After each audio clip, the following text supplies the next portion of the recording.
Honorable Judge Franchette. We are here today to hear the case of Third Pig versus Alexander T. Wolf. Prosecution, you have the floor. Good morning. We, the prosecution, would like to accuse Alexander T. Wolf of the murder of the first and second pig last Wednesday afternoon. We, the defense, are here to prove that Alexander T. Wolf just had a minor cold, blew his nose, sneezed a few times. That's how those houses came down. There is no foul play involved here. I have the statement of Officer Bartlett, who was the police officer who arrived on the scene that day. We'd like to present a few facts.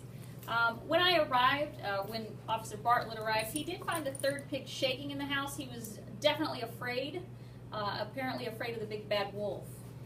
I also found the wolf myself running around the house screaming, "Granny, Granny," and he was acting very, very strange and crazy.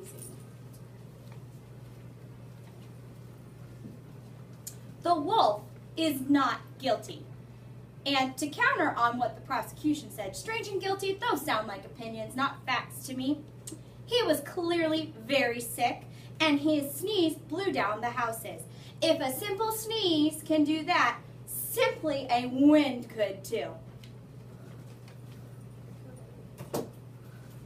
Prosecution would like to put forth the opinion of the third pig who saw the wolf after his crime. He said that he was so nervous that the wolf was acting very mean and sneaky, that he had big red eyes that were freaky. He also mentioned that he would have gladly given him a cup of sugar, and it wouldn't be possible for him to knock down a house just with a sneeze. A sneeze and a gust of wind are two very different things.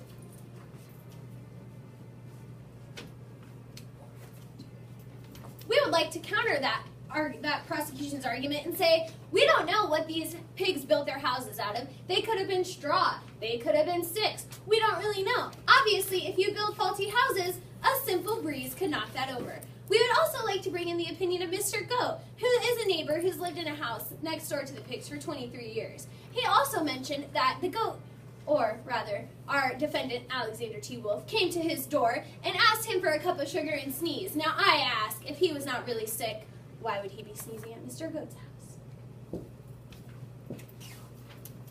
And I do go back to Officer Bartlett's claim that he found the wolf running around the house screaming, "Granny, Granny," and if indeed he was looking for sugar, then he would have no reason to be calling for his granny, which obviously he would know where his grandmother lives and not in that house. So why was he there is the question.